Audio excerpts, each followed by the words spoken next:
His funeral was steeped in royal traditions that date back centuries. But for most people now living, it was like nothing they'd ever seen before. These were the moments we'll never forget. At 6:30 a.m. on September 19, 2022, Queen Elizabeth II's time lying in state came to an end. As her coffin was being prepared for her funeral, another British institution, Big Ben, rang its bells once a minute for 96 minutes.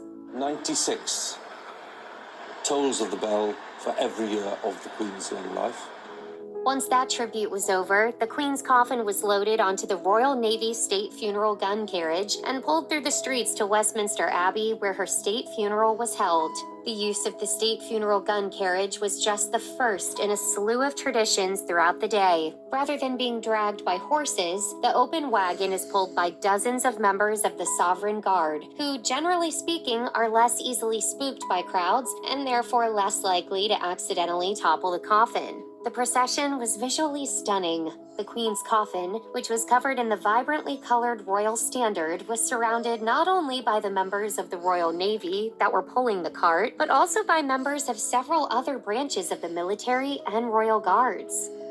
As Queen Elizabeth's coffin neared Westminster Abbey, members of the royal family joined in the procession, walking just behind the gun carriage. As expected, King Charles and Queen Consort Camilla led the charge. Behind them were William, Prince of Wales, and Catherine, Princess of Wales. The couple, who are now first in line to the throne, brought a pair of surprise guests. Their eldest son, Prince George, who is now second in line to the throne, and their daughter, Princess Charlotte, now third in line. Seeing as George is 9 and Charlotte is 7, the children weren't expected to be present for the day's events. As The Guardian reports, grandchildren and great-grandchildren usually don't have a formal role in a monarch's funeral. But due to the Queen's unusually long reign and the monarchy's desire to project an air of stability, it's not shocking that the family chose to break this particular tradition.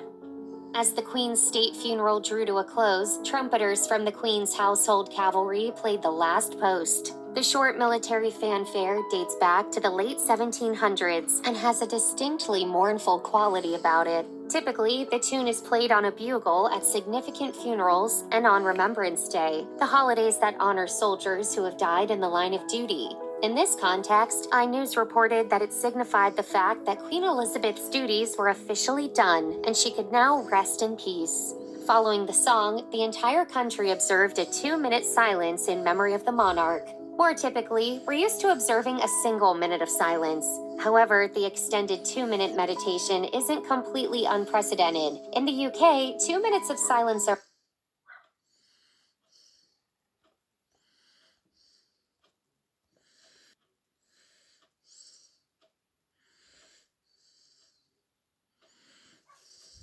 observed nationwide every Remembrance Day. It is thought that Buckingham Palace settled on 2 minutes instead of 1 as a tribute to the Queen's exceptionally long reign.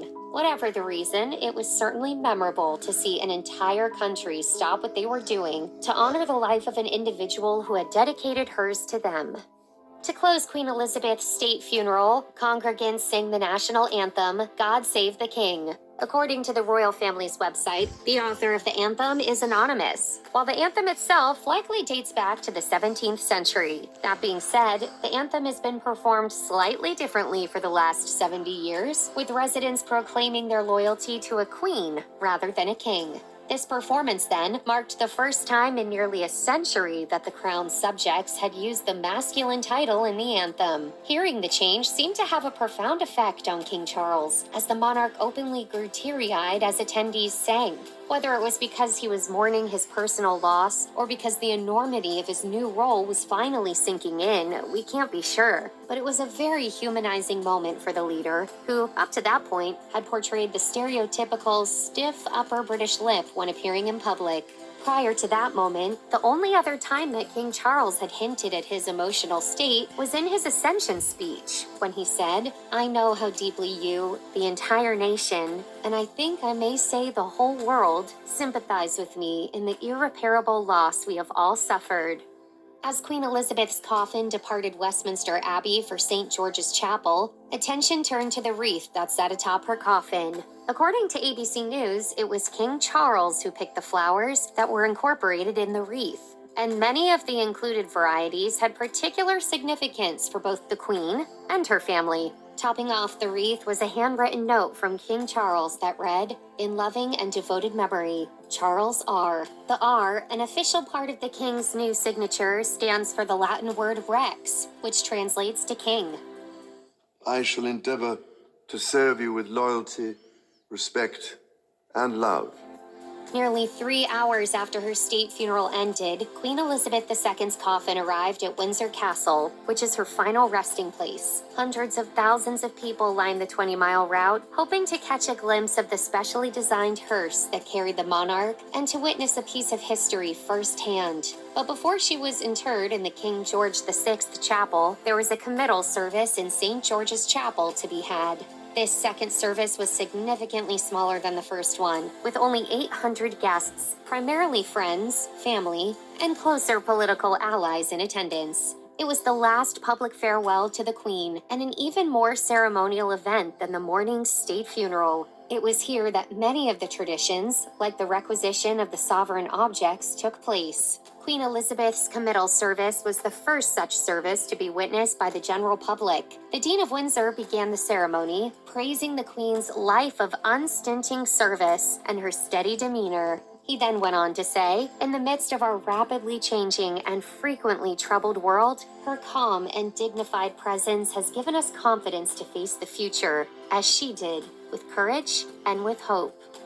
Queen Elizabeth II was a notorious animal lover, so it should come as no shock to royal watchers that some of her pets were included in her funeral. Two of the Queen's beloved corgis, Mick and Sandy, gifts from her son Prince Andrew, awaited her coffin in Windsor Castle's courtyard. Over the course of her adult life, the Queen owned around 30 corgis. All of the corgis she bred were descendants of a pup named Susan, a dog that was given to her by her parents on her 18th birthday. In 2015, the monarch announced that she'd no longer be breeding new corgis, as she didn't want to leave any behind when she died. But she apparently had a change of heart after Prince Philip's death in 2021. Mick and Sandy are byproducts of this change of heart and are now destined to live with Prince Andrew, Duke of York, and Sarah Ferguson, Duchess of York. Also stationed along the parade route was the Queen's favorite horse, a fell pony named Carlton Lima Emma. According to The Guardian, the monarch rode Emma well into her 90s and regularly visited her even after she was unable to ride. There's no official word as to what will happen to Emma now that the Queen has died, but it seems highly likely she'll simply continue to reside in the royal stables until the end of her own life. Near the end of Queen Elizabeth's committal service, the sovereign objects, the imperial state crown, the orb, and the scepter, were removed from her possession for a final time. The trio of objects had rested on top of the Queen's coffin since she had been lying in state, and made the journey alongside her from Westminster Hall to Windsor Castle. Each of the sovereign objects is historically significant. To begin with, all three were given to the Queen at her coronation ceremony in 1953, but the orb and scepter are even older, having been made in 1661 and used in every coronation since that of Charles II, some 360 years ago. Additionally, the imperial state crown was made for the Queen's father, King George VI, to use during his 1937 coronation. Fortunately, my father and I have about the same sort of shaped head.